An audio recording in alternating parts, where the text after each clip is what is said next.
How's it going, everybody? World Money Wins here. Welcome or welcome back. I went and saw my friend VJ over at West Michigan Jewelry Exchange.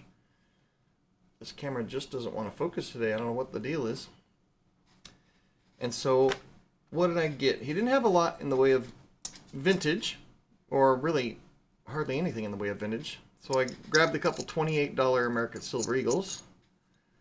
These are the older ones, the 2005 and a 2020. I didn't really pick them out by year, but I knew that I wanted the heraldic eagle on the back because this is a much superior design, in my opinion, to the older, or to the new Type 1, where it's got the eagle with the clipped wing and his head down and just looks like he's pretty bummed out, which I guess that might be understandable nowadays.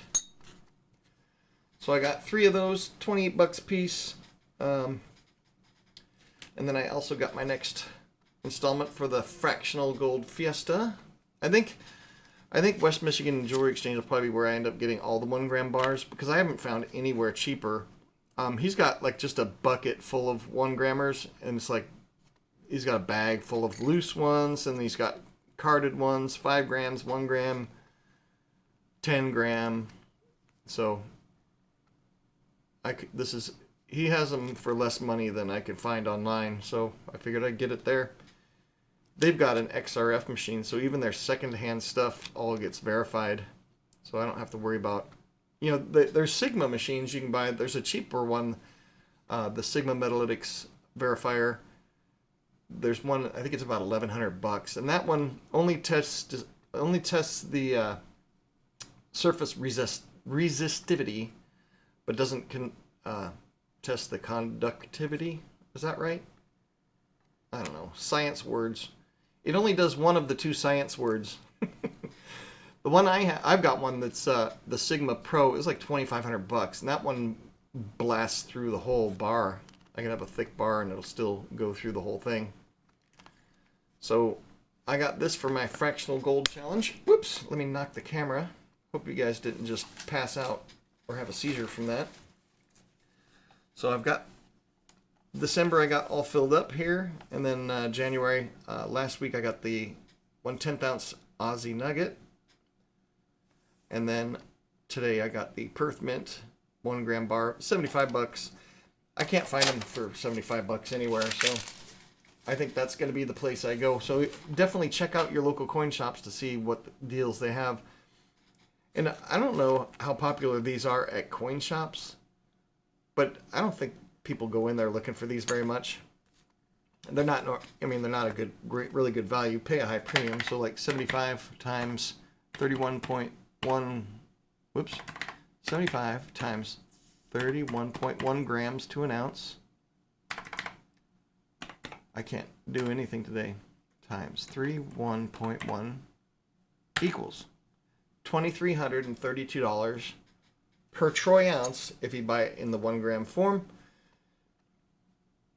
That's a high premium, no doubt. But it's some people, all they can afford is maybe 80 or 90 bucks a month to put into gold. And so the 1 grammer is where it's at.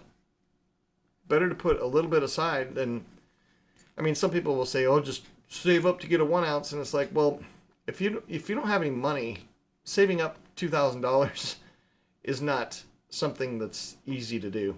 So I'm just trying to inspire people that don't have a lot of money to get some precious metals. Always have your cash reserve set aside, though, because if you have to sell this in an emergency, odds are it's always when metals are down and premiums are down. So always have a cash reserve on the side.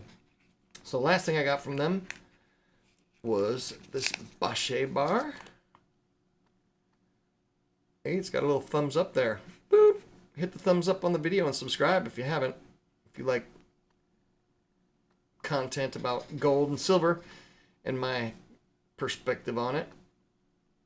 This has got just a smooth back. It's a little bit thicker than other bars because it's not as wide and tall as other bars. So this is going in the capsule for the Silver Struck challenge.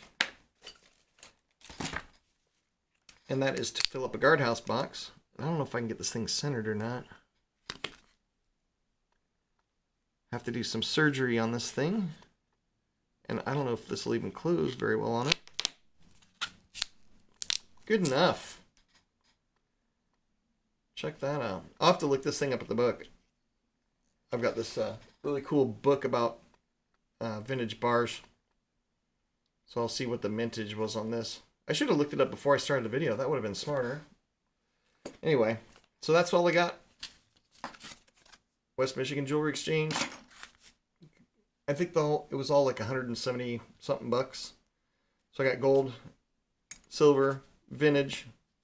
I'm good to go. I'm gonna start filling up a tube because I need to keep buying American Silver Eagles because I give these out to my kids for Christmas, and now they've got these. My son's got a girlfriend that I adore. She's awesome, and I hope someday she becomes my daughter-in-law. So I give her one every Christmas as well. And then my daughter has a boyfriend that I really like. I think he's cool, and so I'm assuming they're gonna get married because they're really alike. They're best friends, and I think it's in the cards that they're gonna get married. So he's been getting these for Christmas as well, and he bought me last Christmas. He got me a 5-ounce bar of silver, which I thought was pretty cool. But I'm gonna encourage him not to spend so much money on me and to save it. Buy the 5-ounce bar for yourself, dude. Anyway, I think that's about it. What else do I got? I think that's it. Anyway, buy some stuff. If you're on a budget, you can make it work. Buy a little bit every month, and it adds up. Even if you can only buy a couple ounces of silver, I always tell people that are new to stacking, buy the cheapest silver you can buy. Buy 2 ounces of the cheapest silver you can find, and then keep it on your desk. Play with it a little bit, clank them together, and you'll start wanting to get a little bit more of it. But always have the cash reserve, so because if you have to sell this stuff, it's always at Murphy's Law. Murphy's Law dictates if you have to sell it, it's always at the wrong time. So I'm gonna get this. I'm gonna look this up in the book. See what the mintage is, and actually maybe I'll post the mintage in the description. I should have done it before the video, and if I was smart, I'd just reshoot the video. Maybe I'll do that, but probably not. I got a lot of work to do today. Anyway, I hope you guys have an awesome day. I'm gonna get to work, and well, right after I look up this bar. Anyway, have a great day, you guys. I will see you guys in the next video. The guy with the non-focusing camera is out.